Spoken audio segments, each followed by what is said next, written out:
Supplementation, deloading, building muscle.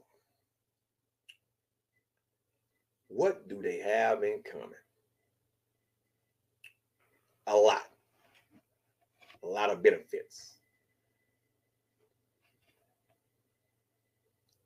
When you lift weights, you are essentially taxing your muscle skeleton if you're just doing strictly muscle building training, right? And not so much your sympathetic nervous system. But when you do strength training, you are effectively targeting your sympathetic nervous system, which stresses it out immensely. That's why doing heavy lifting recovery takes a lot longer. Doing a lot of volume with muscle building can eventually shock the nervous system as well for recovery, because it's a new motor skill. You learn new motor skills, and when you make more active tissue, more nerve endings, more motor patterns, things have to adapt. You ever know when you start to add muscle, your walk, your posture might change. You have to adapt and figure out because you're a little bit bigger. It takes time. But those are benefits to those. Here's where deloading comes into play. And I'm bringing this topic up because I heard Greg say something in his video a while back that deloading is not necessary. He started back saying that again. And it absolutely is necessary. I don't give a fuck who you is. I don't give a fuck if you're natural or unnatural. You need a deload. I program multiple deloads throughout the year because it works for me. Because I'm a very volume-driven guy in the gym. I do a lot of repetition. At home, a lot of repetition with barbells, dumbbells. Whatever I do a lot of repetitions and a lot of sets. So eventually, the cumulative amount of volume that I'm doing equates to a cumulative amount of fatigue on the body. And eventually, ligaments, tendons, and joints, the body as a whole, the nervous system as a whole is going to need a break from that. So depending on what you do, it's going to dictate your deloads, okay? What is a deload? It's essentially getting away from lifting weights or even doing cardio. Whatever you do that is extra activity on the body, physical activity, resistance training or cardio, you get away from that to let the body have some recovery, all right? Normally what happens after you deload for a week, in my case, this is a 2-week one, and I'm going to explain my deload cycles here in a minute. The body tends to bounce back stronger because it adapted. It had time to adapt and adhere to what you put it through, right? And so when you go back, the brain had enough time to process that motor pattern or whatever you was doing cardio. The brain processed on average how your heart rate was, the amount of oxygen needed, your VO2, all of that. So when you go back to do it again after, say, a week off from doing it, the body adapted to it. So the brain will allow you and the body will allow you to move and use that energy more efficiently to go longer and harder, right? When you don't deload and when you just try to plow through plateaus, you're going to find out diminishing returns becomes a thing. If you're trying to build muscle, rest is needed for this. Food, water, rest, protein. There's a lot that goes to building muscle. Okay. If you don't rest, you never will build muscle unless you're. Well, I can't say never. You will build it eventually starting off. But if you always stay in a fatigue state, inflamed state, inflammation, because when you train, you basically, that's the body's way. When you tear a muscle, it becomes inflamed. That signals the body to start the repair process. The AST enzyme gets high. That attacks that muscle to start repairing it, right? Then protein is introduced. It goes over there. It's like building the tissue. Food. There's so much that goes into it. When you constantly stay in an inflamed state, right, the body can only repair certain areas at one time. It can't repair it all at once. It repairs certain areas at one time. When you stay that way, you start to have more cracks in your foundation because it's not going to be fully repaired. And you go back and hit it again, you're not going to be able to do as much. do as much. If anything, you will start to deform that muscle.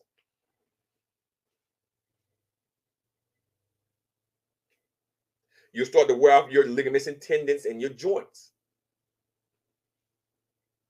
That's why deloading is so important. And when you never take a day off, you run the risk of overtraining. And that comes with a whole new slew of problems, especially mentally. For those of us that are natural, you may realize sometimes that when you do a lot of excessive training, a lot of volume, or a lot of strength training, that you're irritated more often. Your anxiety is up a little more than normal. Why is that? Because you're constantly taxing your nervous system. It's overly stimulated.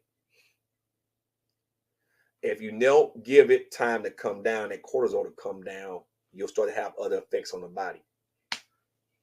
Rhabdomyolysis, when all of the junk in your blood from training, the lactic acid, all the waste from muscle tears and stuff, that micro tears the muscle, too much of that get accumulated in your body, the kidneys can't filter it, and then your blood becomes toxic because your kidneys filter that shit out, right? You filter it through urine, right?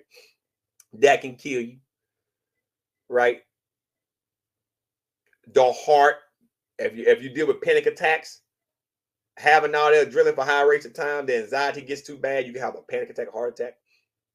South lies on the brain, you may not sleep, and if you don't sleep, there's consequences to that as well. The brain needs time to reset.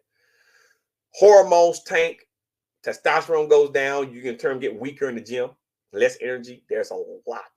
So this is why we program a deload.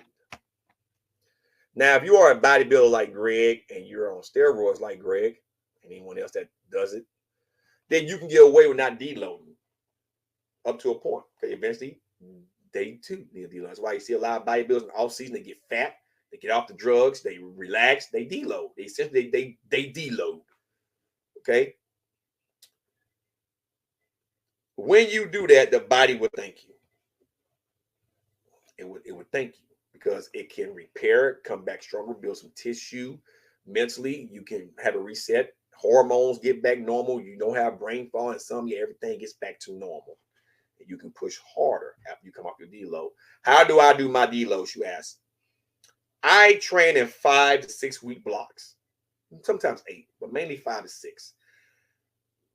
I'll do a 1 week deload after the first training block is over with. And the 1 week deload for me is mainly active recovery and cardio because I'm eating. When you recover, you tend to eat more, especially when you do a lot of muscle building. You tend to want to eat more because the body is going to require you to have some type of calories to repair, right? So I tend to do a week. Then I go back. I try to push for 6 to 7 weeks like I did this week. Now I'm on a 2 week deload. The first week is just active recovery. No cardio. Just active recovery, doing shit around the house, playing with the kids, you name it, catching up on stuff, active recovery. The second week, I'll reintroduce the cardio back. Why? Because I don't want to get too far in the surplus while I start pulling too much fat. So I want to add the cardio back, and normally it's 3 to 4 days out the week. And then I go back to my normal training cycle. Third block, I try to push 6 to 7 weeks. Then I go on a 3 week deload. 3 week, first week will be cardio, second week be off, third week will be cardio. Then pick it back up, try to go full 8, and then I do a month off. And normally that month consists of cardio off, cardio off. And then I recycle and start over again, right? For me, I try to have these 2 full off months throughout the calendar year. Mainly, I try to target June for an off month and then December for an off month. Why? Because I travel a lot in June, I travel a lot in December. So deloading like that works good for me, right? I tend to come back stronger. I tend to put on a little bit of pounds of muscle, on average, maybe a pound or 2. You know, I'm now on steroids, so I'm not going to have this big uptick in muscle. But, you know, my body tends to be able to change because rest matters. Mentally, I'm not killing my fucking self. When I hear people say you don't need to deload, yes, you need to deload. Whether it's cutting back on weights, I'm one of those guys that say put the weights down completely and just get out the fucking gym for a week or 2. And just let your body have a mental break. It'll thank you. It will fucking thank you. Understanding protein, subs, the subs that don't work, the subs that do work for naturals, mainly protein, creatine, and caffeine is what that's all you need. And sleep and hydration. Everything else will fix itself. If you go to the gym and you train like you should, depending on what you're doing, if you're doing more functional training, I'm doing a lot more functional training. That's to work on weak points of my physique, to also make my weak side catch up with the dominant side, right? Balance coordination, things like that. Corrective training, that's functional training. Then you may not have to take a deload that often. But when you go into a gym and you're trying to build a lot of muscle and you're doing a lot of repetitions, more than likely you're going to need a deload at least more than one time out the year. Bodybuilders go on damn near a month, 2-3 months sometimes off. Don't do shit. They eat and get fat. That's what they do. Essentially, it pays off when they come off and get into the active season. So don't listen to what people say about deloading. To each his own. But for natural lifters, you need to deload. I don't care what people say. You just need to deload. A decent personal trainer or a coach will agree with me. If they try to push your supplementations on you and say this will get you over the plateau, they don't care about your health. They don't care about your health. Deload. Say, man, I'm burnt out. Fuck this shit. The first couple days, it's gonna be sucking. You have nothing to do. You got to find something to do. Day 3, day 4, the energy levels will start to come back up. You start to feel a little bit better. By day 7, 8, 9, 10, if you're doing a 2-week, 3-week, whatever, you're going to be like, man, I feel great. I've got energy. I'm not mad. I'm not irritated. I can sleep. I can have sex. If you do a whole month like me, by 4th or 5th week, I am ready to kill shit. Just get back in the gym. Just go back to work. Take some time away from the gym. I seen a guy at the gym today. This was spurred me besides Greg talking bullshit. This was really spurred me to make this video. I seen a guy at the gym today say, man, I've been training nonstop for 6 months and I still can't push past 225 on the bench. I say, have you tried to lift light for a while? No, man, fuck that. I'm trying to push you. I used to do the same shit. That's why I just asked. So you ever took a deload? What the fuck's a deload? Some off time? Let the triceps, chest, upper back, that's you're pressing with those muscles. Let your arms, mainly your arms and your chest and your upper back, get some time. Your upper back stabilizes you. And the biceps, the forearms, the front delt, and the side delts, believe it or not, are stabilizers as well. The triceps and the chest is the primary movers. Those are the main muscles that need some time off to repair and to grow. So maybe if you do that for about a week or 2, maybe even 2 or 3 weeks, if you never have deload, and then come back, maybe you can get that 230, 235, 240 bench you're trying to get. Oh man, you don't know what I'm talking about. How much you lift? I'm 177 pounds today, but I have a 250 bench for a single. It's an ugly single, but it's for a single. Bullshit. Showed them. Oh shit. Now, of course, the 250, right, was did about 2 months ago. But can I lift 250 now? Probably. I haven't trained it. I was just doing it for fun. It was in Jackson, Tennessee at Ghost Gym. But I had 8. I felt good that day, and I went for it. I wasn't working out. I was just doing singles, and that 250 was ugly as fuck. So But my feet stayed planted, my ass on the bench. It was doing this here all the way up. But I have a 250 bench for a 1 rep max. A 1 rep all out grinding max. I don't have the biggest arms, but I know motor recruitment, muscle recruitment, and how to press. So he said he's not gonna take my advice, but I told him, I say, well, I'll come in by the end of the year. I'll try to go for 255, 260. If you still at 225, maybe take my advice, take some time off. I said, I'm about to start 2 week deload today when I leave the gym.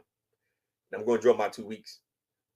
I got some Crown Royal back here behind this box that I just brought. It's Labor Day weekend. Football season to kick back off. I'm going to enjoy my weekend. I'm going to have me some Crown XO because I don't want to buy no Crown. This right here, they were sold out. 18 years, they were sold out of the $100 bottle, and I ain't want no regular Crown, so I spent a little extra and got me some XO. I'm gonna sit here and drink me some Crown and barbecue, doing a brisket tomorrow, and then Labor Day I'll do some ribs and chicken, and enjoy my weekend with my wife and kids. She's got a promotion. She's a manager now, her job. So hey, it is what it is. So that's all I have, man. Take a deload for you newbies and you naturals. Program a deload in. Take some time off. You have nagging injury, like I have a little shoulder sprain, dips the other week. It's been really bothering me, but now I'm gonna take some time off. I'm not gonna be doing no lifting, working on cars and stuff. I can actually let this area heal. And slight here, my right, it is fucking. It don't like it when I crank back and do shit like this. It fucking, especially behind the back, like, oh no. I know it can't be just this motion here tucks it here. So I have a strain, but it's nothing crazy, right? I didn't stop from training today and going to the gym, but the shoulder's a little cranky from that. So being able to take a couple of weeks off, it should heal right up. So when I come back and compound lifts and get back to it, deload. Hope y'all enjoyed this video. It's been your boy Savar Matner. I'm everyone. Peace.